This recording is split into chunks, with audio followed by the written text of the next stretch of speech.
Om Shri Sai Ram, offering prayerful and loving Sai Ram and pranams at the lotus feet of our most beloved Bhagwan.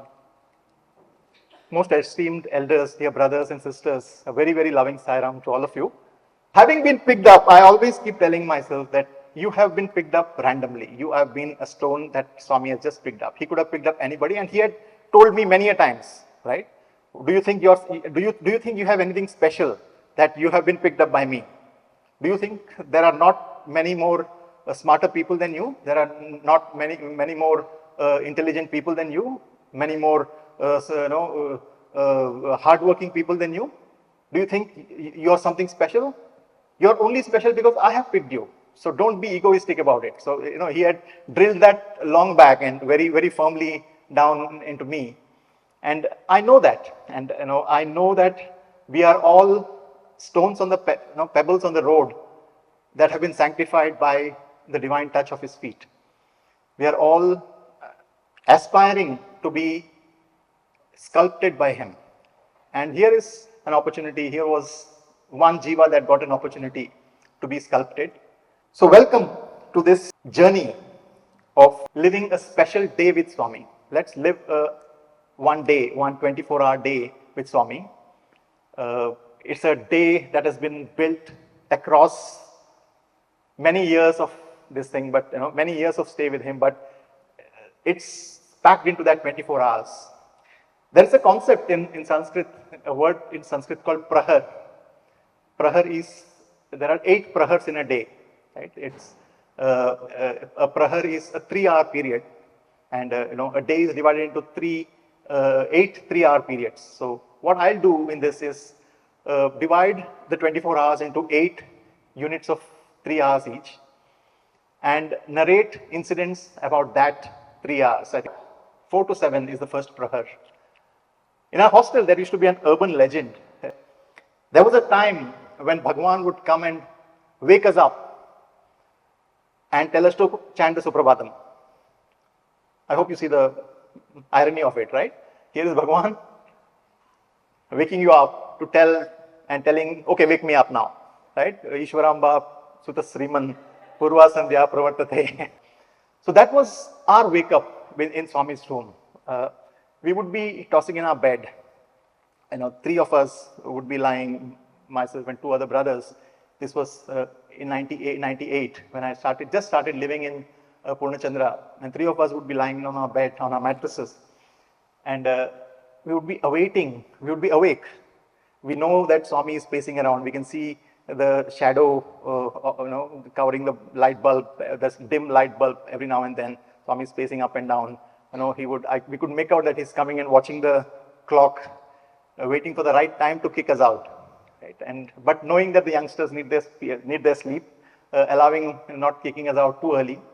And then there would be the switching off of the AC, and that was our Suprabhatam, right? And we would jump out of bed immediately and then roll our mattresses, and every day on the way out we'll be thinking, is it something special today? Is it Guru Purnima? Is it some festival? Is it my birthday? Is it his birthday? Is it some special day to take a Padma Namaskar, right? Any chance that we get. Swami, today is Avatar Declaration Day. So today is every small Krishna Janmashtami, all the big festivals, yes, but we would keep looking for an excuse with the mattress in our hand. So one of us would get a sudden idea, and then they would put the mattress down and take Namaskar. Somebody, Heroes Amity. What is there today? And then he'll, okay, tisko, stunt. He'll tell, take the Namaskar and go. Early morning, even Swami has a ritual of walking for 40 minutes. He would walk in that room, in a small room, which is probably, 15, 20 feet. He could at most probably take 20 steps in one way, right? And he would walk for 40 minutes in that constrained space. Around 5:45, there would be our cook who would come with a few pieces of apple, and then Swami would take, early morning, he would take some apple, take rava ganji, and then he'd be fresh and ready for the darshan. Special thing of the 4 to 7 morning slot is my first Christmas after I became close to Swami in 1996, there was such anticipation of knowing that now that I'm close to Swami, and I will get a closer darshan on Christmas, because the Christmas darshan used to be beautiful, right? You have seen that white photograph of Swami in the white robe on the top of the mandir, right? And now that Swami waving to the waving of the candles down here, and the mellifluous the melody of the carols wafting through the air, and Bhagwan just standing there and swaying. So to add to the anticipation, Swami told you come early morning, 5:30, you come to the Purnachandra auditorium. And I thought, wow, this is it. This is going to be my most coveted day. I went to Purnachandra 5:30, and I was allowed to come inside. And I was standing there, and I saw Swami come down in an orange robe, right? I have never ever been disappointed seeing an orange robe, but that day I was so disappointed, so dejected to see the orange robe, because I was that built up, that white robe, that velvet robe in my mind, and I could hear, the Nagar Sankirtan had probably started, and they had started going that way.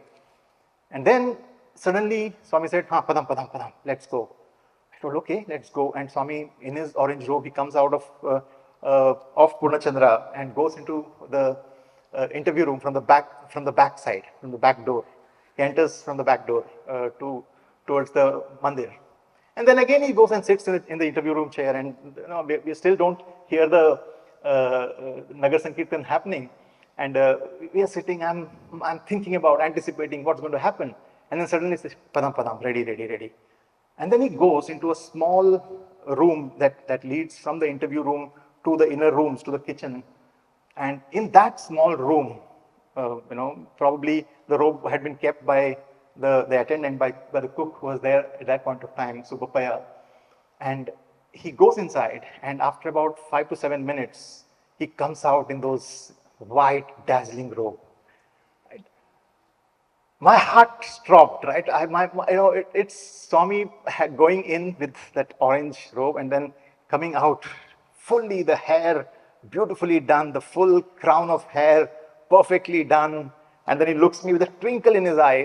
There's a twinkle in his eyes. How do you think it's okay now? I mean, am I still disappointing?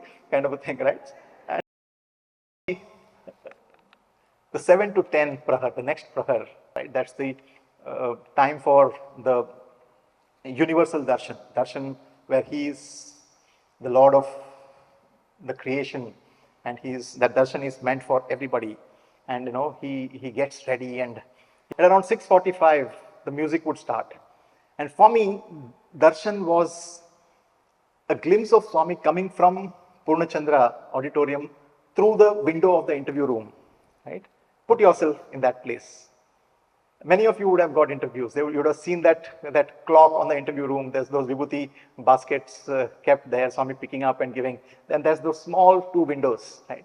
Peeping through that and seeing Swami come, right? The crisp morning air, the fragrance of wafting from that vibhuti bag, the gentle music coming in, and the graceful gliding Swami coming to darshan in the Kulwant Hall. That has been my memory for many years. That was the unchangeable schedule, right? Of 6:45, anytime between 6:35 to 7, the music would start, and then Swami would come wafting down, and I would wait for Swami to complete, go to a darshan and disappear towards the gent side, after which you cannot see anymore from that window, and then I would go inside and again wait for Swami. In Vrindavan, Swami had instructed, this was in my early days, the very first few days of Swami interacting with me. And my memory of that 7 to 10 time frame before darshan is of Swami peeping from his bedroom window and looking whether I am sitting there or not, right? So peeping from the window is a beautiful memory of Swami in this 7 to 10 prahar, and to know that God is always watching you, right? The joy from Kodaikanal, the 7 to 10 period, was where he would just come out of his bedroom and part the curtain and watch the huge long queue of devotees waiting by the lake waiting for the entry. The joy that Bhagavan got of seeing the devotees anticipating him, right? Live that experience from his point of view. We have lived the experience from this side, waiting for Swami. Live that experience from his point of view. He, the Master, the Divine Lord, enjoying the anticipation that you show. At 9:30 would be a competition with the Aarti. Right? He would, by the time the 5th or the 6th bhajan starts, the cook knows that he has to open up everything, and I would also help in keeping all the tiffin carriers that would come from the various houses ready, and we would be waiting. The moment Om Jai starts, we have to start serving. No, the plate would be served, and we would just be waiting for Swami to come in to serve the ragi sangati. Swami would eat a ragi malt. We would be waiting. That should be served hot, but all the chutneys and all those things would be kept small amounts, teaspoons. Servings would be with teaspoons for Swami. And Swami sometimes he would stand and eat, sometimes he would sit and eat, but always, by the time Samasta Loka Sukhino Bhavantu is over, he would have finished, washed his hands, and he'll be out. There was a time where I had the liberty of being a youngster, and being a youngster, I had the liberty of making some stupid suggestions. I had also suggested that, Swami, can we have Asatoma Sadgamaya also in the chanting after the Aarti, so that you get more time to eat, right? I would wait for the January period, because all of a sudden Swami would come in from the interview room, and he'll tell, hey, koi kuchapo, go and sit.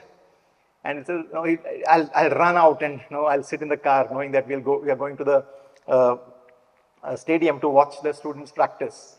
And the sheer involvement, every year on year, he has seen the same drills and the same things. But every year he would have the same enthusiasm, same engagement, same involvement with the boys as they practiced. And every boy, every girl would get the same attention from him, knowing that here is Swami, come to see our practice, and we will do our best to please him, right? But one of the most beautiful memories of how he inspires, the sheer inspiration that he gives to live with burning idealism in that age, right? It was, I was 22. It was the year 1997. I still remember it was the 8th of January, because it was my dad's birthday. And I was in the hostel. I was wearing a red striped shirt, I still remember. And I had finished my breakfast. I was washing my plate. And suddenly there was a commotion outside in the hostel. And, somebody came running, hey, where's Satya, where's Satya? And I said, hey, here, Swami has come here. Swami is waiting for you. I was not clear as to where is Swami waiting, but I realized that Swami's car is waiting and he has called for me. So I came running from there. God bless his soul, my roommate, he came running with a white shirt, right? I put the white shirt over my red shirt and ran towards towards Swami's car. Right? And I thrust the plate into his hands. He took the plate away, gave me the shirt. I ran to Swami's car. I went and sat next to, and Swami told, Kucho. And I sat huffing and puffing inside Swami's car. And Swami told the driver, go. And then Swami says, hey Umesh, chudra evaru charu. Swami says, hey Umesh, look who has come down. And I looked forward. Umesh is my father, and he's sitting in the front seat. So it was probably his birthday ride that Swami was giving him. So I think the one and only time that he would have sat in Swami's car. And I was happy. He was happy to see me. The joy that Swami is spreading. And then, out of the corner of the eye, Swami said, oh, adientra. My red collar was peeping out of my white shirt, right? And he put his hand and pulled out the collar. Oh, red chakka kuda vestava? Oh, you wear your red shirt also. It was just a fun comment, right? No instructions, this, that. But that craze, that desire to be completely in sync with him, to be, to do anything that is required, to be in sync with his philosophy, feeling wanted by him, feeling close to him. I went that evening, after that I had to go to college, but that evening, after coming from college, I packed every single colored cloth that I had and I gave it to the cooks and the workers in the hostel. For the next 15 years, I never wore anything other than whites, right? it's a crazy, it's a crazy, absolutely crazy thing. But just the point is that who can inspire that kind of craziness, that kind of desire to be close, desire to tie yourself into knots to make sure that I am yours, Swami, that I am willing to do anything to be in sync with you. Maybe I'll misunderstand. Maybe I'll become too rigid. That's what the organization goes through. You become very rigid. You become, extremely rigid about certain things, and then you loosen up. But then the intent of that rigidity, the intent of all these things is all about wanting to be closer, wanting to be in sync with the larger philosophy. Another beautiful memory of that of 7 to 9 period, 7 to 10 period was those quick drives.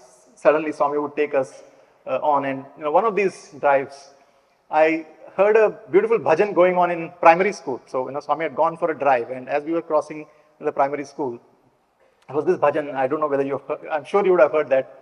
Ek baar kshama karo sai, mere baba. That song, right?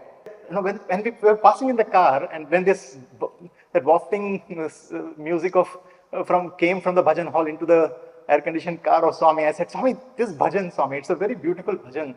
But these days, I don't get to hear this bhajan much, right? And a bit because the music is so good. But Swami says, oh, these days I'm not shouting too much at them, right? He's always, right? It's about, the bhajan is about, please forgive me, right? And so Swami says, please forgive me once, for those who don't understand the Hindi part, to the next prahar. So the 10 to 1 period was the official darbar period of, I used to call it official darbar, right? That's the time where the office work of Swami would happen most of the time. Of course, for meetings, some of the meetings he would do there, but this is the time where the ashram officials would come and take Swami's instructions. That he would, by 9:30 after his race against the bhajans while doing the bhojan, he would finish the aarti and he would come down. Then he would go up and rest for a while. By 10:45, 10:30, he would be down again, right? And he would have a pile of letters, and he would keep on reading the letters and going through that. And that was the time for some domestic chatter kind of a thing, where there was his good friend was Shauri sir. Shauri uncle was the caretaker of this, and Swami would enjoy asking him, "Aaj kya khaya? What did you eat today?" It was almost like the most repeated joke ever, right? I mean, he every single day almost he would come and ask Shauri sir, "Aaj kya khaya?" And poor gentleman, 80 plus year old, he would invariably forget what he has eaten that day, right? Invariably. And every second day, every third day, kaisa bhul sakta hai, ra? Swami, how can you forget this? So Bhagwan has so many roles, so many multiple roles. He wears so many caps, right? So many hats. And this was his hat as the trustee, as the sole trustee of the Central Trust, and the chancellor of the university, right? And the trustee of the medical trust. And he would be doing the management aspect. And the trepidation in the hearts of the finance officers while asking for an increased budget. The fear in the eyes of the finance officer for asking for a new machinery, right? The worry in the registrar's eyes when talking about something that has gone wrong in the school.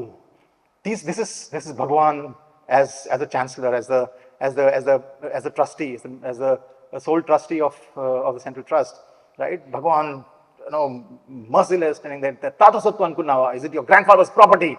Was the comment that I most often heard in the 10 to 11, 10 to 1 period is the Nitata Sattvan Kunawa kind of was the favorite tagline of that thing. It's the devotees' money. You have to be careful. How can you splurge it? This, that. Creating that control, creating that financial accountability, that drilling it deep down that you guys are accountable. You guys are not here to spend the devotees' money. The intensity with which he would guide that, it's a tremendous learning, and I remember one of the most what shall I say, job that I had loved doing and was feeling most honored was to write the amount in the check, right? So every month the checks that were written, so they would send the financial statements and then the exact amount from each of the 4 accounts, the Indian account, foreign account of the central trust, the medical trust, and all those things. I used to manage those things and to write the exact amount and then give it to Swami to sign and take his signature was a beautiful task. And then slowly, it was only about writing the check in the earlier days, right? And he groomed to take that task seriously. Earlier, the only responsibility was given that you write it neatly. So my only focus was handwriting has to be neat, right? And count the right number of zeros in the thing. So it started with that to the level where there was a very important decision. I'll just give you an example of how he grooms us to take a stance, right? Taking a stance is not an easy task, right? So it was sometime in 2001, the super specialty hospital in Vrindavan had started, right? The Whitefield super specialty hospital that had got inaugurated. And there was a major push in about 6 months after that, 3 to 4 months of that hospital functioning in 2001, I think, 2001 January. There was a push for opening an account in Vrindavan, right? In a Canara bank or some bank in Vrindavan, a donation account, because when somebody comes to the hospital here, they feel like donating, so we should collect donations. Swami was against the idea. He said that this hospital is not meant for collecting donations. It is meant for doing seva. It is not a showcase, right? And many of the seniors were pushing for it. And Swami said many a times, this happened twice or thrice. And he had told us, he had called the boys and said that make sure that this account is not opened. And he had told me specifically, this account should not open. Probably has given instructions, Chahala Santosham Bangaru, you can do what you want to the seniors, but he tells me this account will not open. I told Swami, I'll tell them that Swami has said. Swami per chappodu. Don't tell Swami's name. Right? Taking a stand. Do not say that Swami has said, but this account will not open. So Chakravarti sir would start from, I'll get a message in Vrindavan that brother Chakravarti sir has started and he has given us a resolution. He has taken a printout of a resolution for opening the account, right? And I'd get that message and I would be typing out, vigorously typing away as to the rationale as to why the account should not be open. Because the most important line cannot be said that Swami doesn't want, right? So teaching us to think critically, to create the right kind of a argument.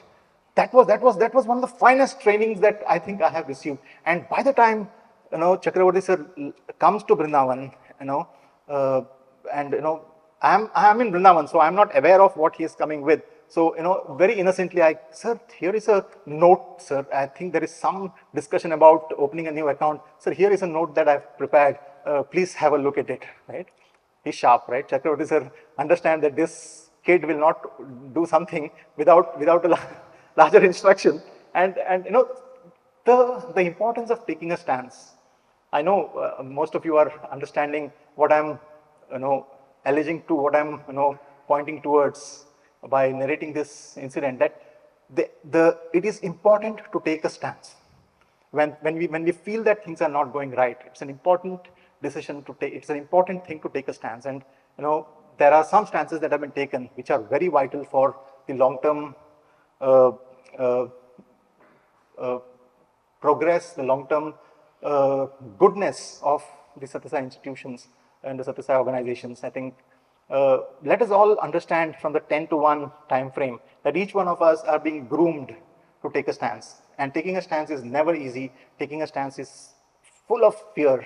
You have to overcome that and know that you trust in a higher truth. You trust in something perennial. In that around 1 o'clock, Swami would,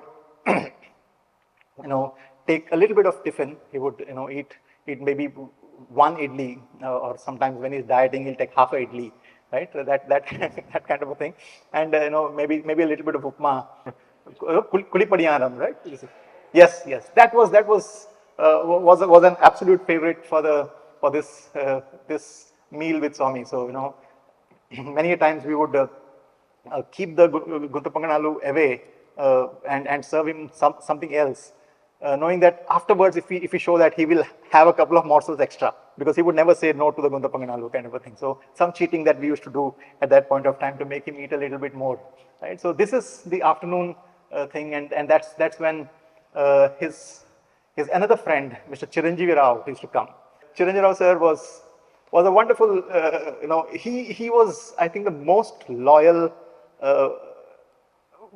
person I have ever seen, unconcerned about anything else in the world. Like, loyalty is only towards Swami. Like, he would, he would be loyal only to Swami, kind of a thing. And it used to be a wonderful thing to look at, his interaction with Swami, and the way he would,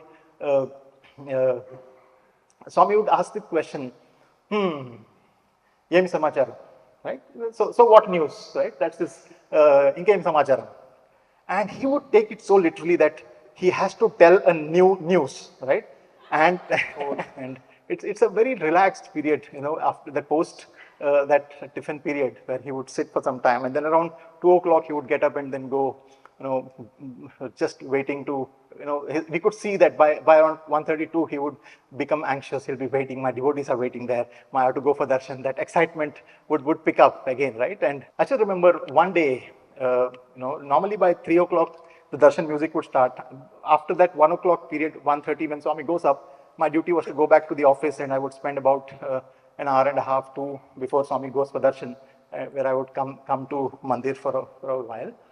But that day I heard that there's no music. The music wasn't starting around 3:30, and I came back to Purnachandra, and it was nearing 3:45, and Swami had not yet come.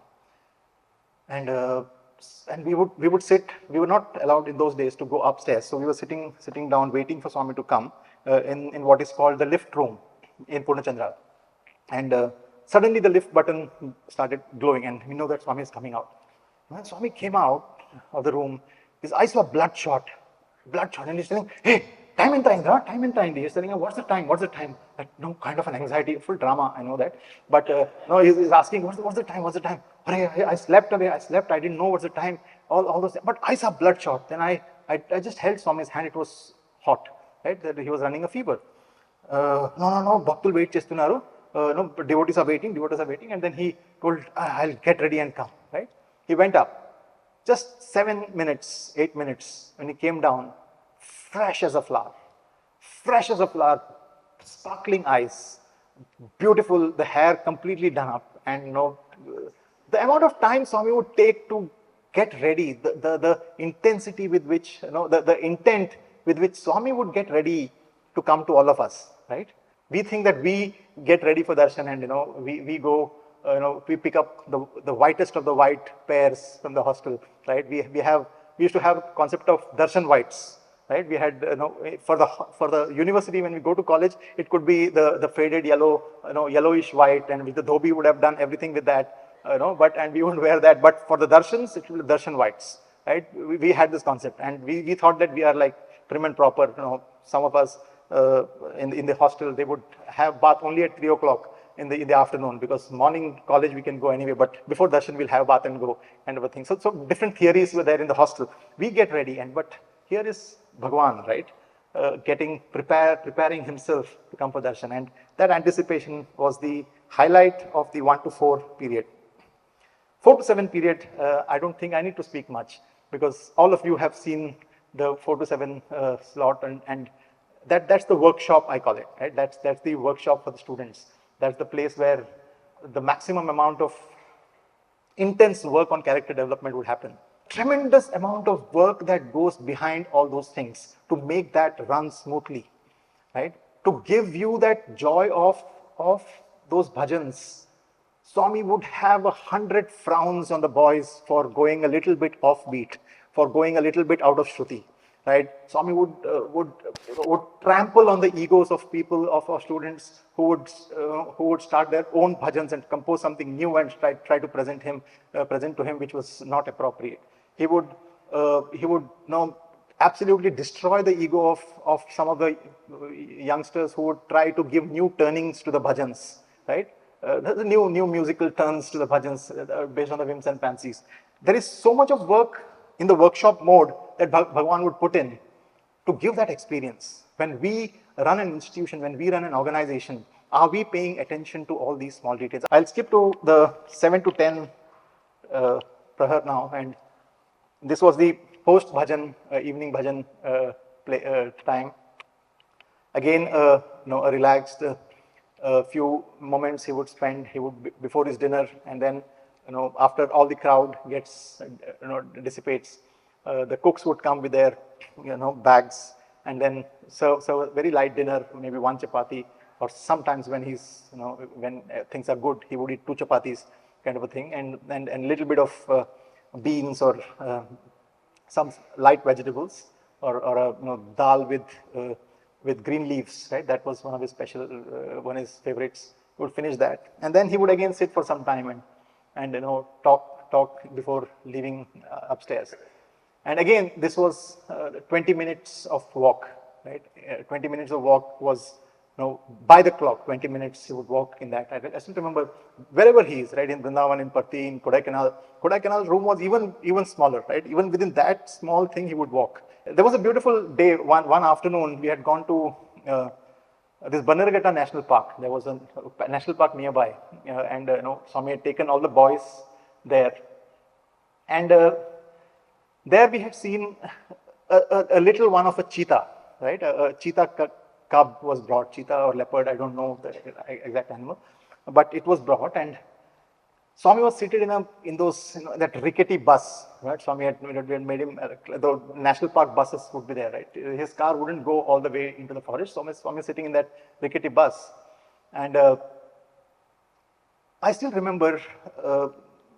Swami was, this is the door of the bus, and there is a seat on the other side of the bus, and typically you sit this way, and Swami was sitting like this, one hand this way and the other hand holding the front seat. And the bus had stopped, and this guard had brought the cheetah there, and the absolute brilliance in Swami's eyes, the childlike wonder in his eyes as he was looking at that cheetah, right, was tremendous. And then he saw then they allowed the cheetah to took it back to the cage, and it was pacing up and down. There were two cheetahs, and the smaller one was brought, and it was pacing up and down. See the childlike wonder of Bhagwan, right? Firstly, that when you I only read it in literature about the depth of the eyes or the twinkle in the eyes, but that was the first time I remember seeing that twinkle in the eyes, right? In Swami's eyes when he looked at he looked at me. He looked at me, and that his eyes actually were sparkling. And then again, he's back to that joy with which he was looking at that cheetah, right? And that night, as we were walking up and down, right, he tells me, "Remember the cheetahs going up and down? See the childlike wonder. I mean, here is the Divine Master, right? Again, changing lives, transforming, scolding the registrars and the vice chancellors and the others. He's a boy. He's young at heart always. The 10 to 4, it's 10 to 1 and 1 to 4 time frame. Typically the time for rest, typically the time for rest for all of us. And the thing that I remember the most was an incident of Swami telling one of the brothers. I was very new at that point of time. I was just started sleeping in Swami's room, and Swami calling the boy who was the other brother who was in charge of the room at that point of time. See that chair in the bathroom, it's squeaky. When I sit and and turn it squeaks. Put some oil on this, and do that. The reason he's doing that is because we would be sleeping, he wouldn't be, and he would be inside in the bathroom in that squeaky chair, and when it turns, it squeaks, and he's worried that it'll disturb us, right? And he says that put some oil. The reason I'm bringing this up is that the next question that I'm going to ask is, what do you think you will have? What if you go to Swami's bathroom and open the cabinet? There's a huge wooden cabinet in Swami's bathroom, and if you open the drawers, what do you think you'll find? Books, handwritten books. There were like, dozens of handwritten books, right, in the bathroom of Swami. And one of these days, when I was seated and Swami asked me, what are you reading these days? And I said that, Swami, I'm reading Bhagavata Vahini. And Swami went into a wistful look and he said that the way he started was, Itla vachi ninchukune vadara. He said he would come and stand this way. He starts the story, in a very abruptly. Itla vachi ninchukune vadara. I'm looking at who is he talking about? I said Kasturi would come and stand this way. And at the beginning of the month, he would come and stand this way, afraid to ask, hold Swami accountable for his deliverables, right, of the next issue of the Vahini, right, because he is in charge of the Sanatan Sarthi. He would come and stand this way. I would say, Unai po tisko rapo. And Swami would say that Ratri, without switching on the light, with a torch, he would sit inside the bathroom and write the Vahinis, because he was worried that if he switches on the light in the old mandir, the 10 to 1, the 10 to 4 period, that prahars, if he switches on the light, devotees outside would think that Swami is already woken up and they would get up and go. I didn't want to disturb them. I would sit in the bathroom and write, right? And this was probably in the 60s and the 70s. And that habit was there even in the 2000s that I saw him sitting. Probably he wasn't writing at that point of time, but he would spend time just waiting for the world to wake up again to receive him. And that's the memory of a 24-hour living with Swami. There is a lot to reflect, dear brothers and sisters. Allow it to marinate. Allow it to, go deep into you. Let it pull out prahar by prahar. Think, discuss about it, think about it. Relive those moments with Swami. And let's see what transformation it brings in all of us. Thank you. Jai Sai Ram.